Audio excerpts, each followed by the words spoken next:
Team, today on Ask Top, sponsored by MentorMilitary.com, I'm going to discuss part one of communicating with email. I will show you how to put together a descriptive, bottom line upfront email that will ensure clear and concise communication every time. So stay tuned.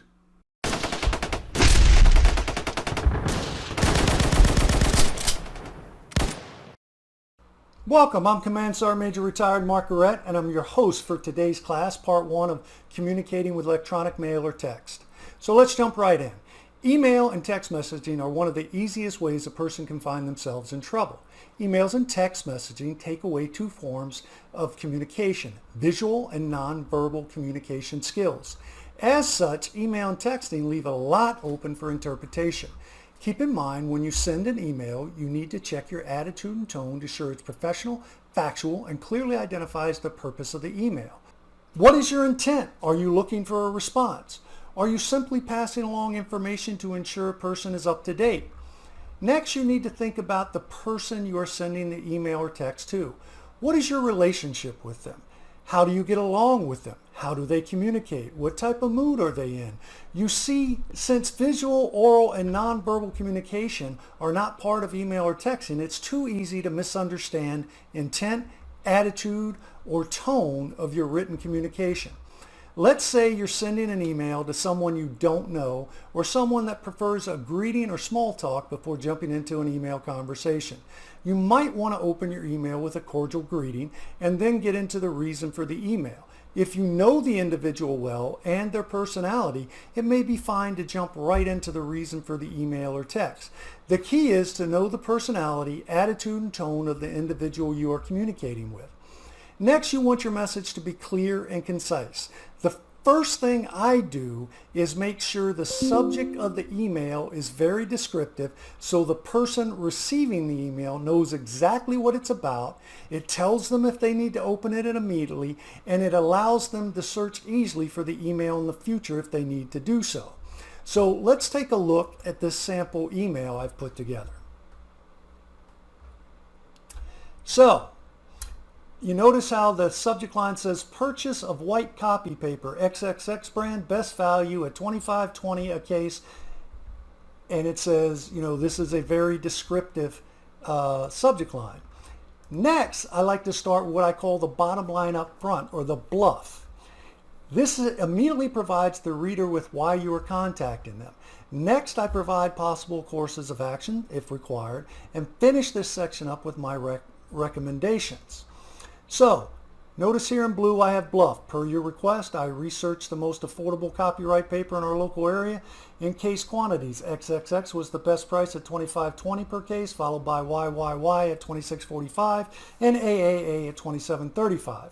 If you agree, I can make the purchase for 2 cases of paper from XXX at $25.20 by this afternoon, and it can be delivered by tomorrow morning at 9 a.m. How would you like me to proceed? So very clearly, it's the bottom line up front, and what do you want me to do? The next part of the email is providing background and facts of the matter. If the reader does not want to make a decision based on the bottom line up front and recommendation that were provided, they can read the facts and background section of the emails. This should help them make up their mind. So, additional facts. XXX stated they only had 10 cases remaining in stock. They also stated if we ordered after 3 p.m., they would not be able to deliver the paper until around 3 p.m. tomorrow afternoon. So finally, finish up the email with a statement similar to, please let me know how you wish me to proceed, or please contact me if you have any questions, comments, or concerns. So as we look over this example email, like I said, we have a descriptive subject line, we have the bottom line up front, how would you like me to proceed, and additional facts. Occasionally, you may receive an email from someone that for some reason makes you emotional.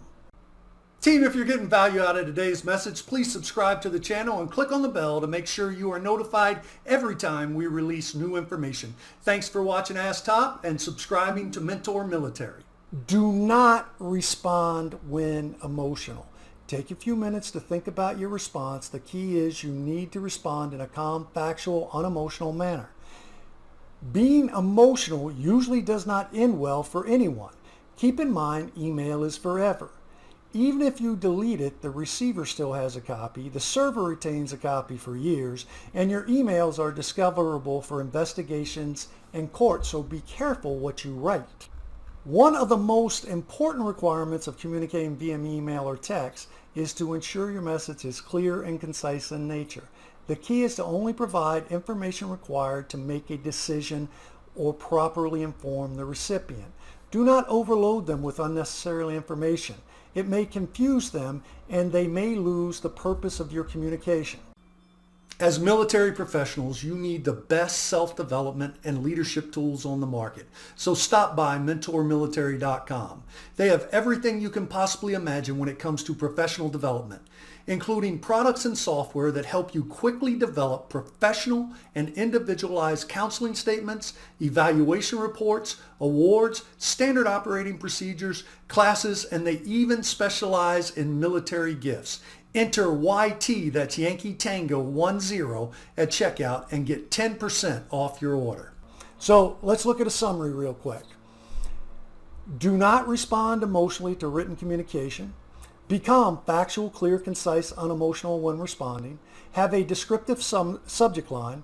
Understand your relationship with the recipient, their attitude, tone, and how you should communicate with this person. The first 2 or 3 sentences need to clearly identify the purpose of your email. Are you writing to share information or do you need a decision? If you are requesting a decision, provide several courses of action and then provide a recommended solution and why you recommend this course of action. If you believe the reader may need additional information, provide a fact and background section in your email that your reader can read should they need this additional information. Finish with the action you want from the reader, basically the call to action.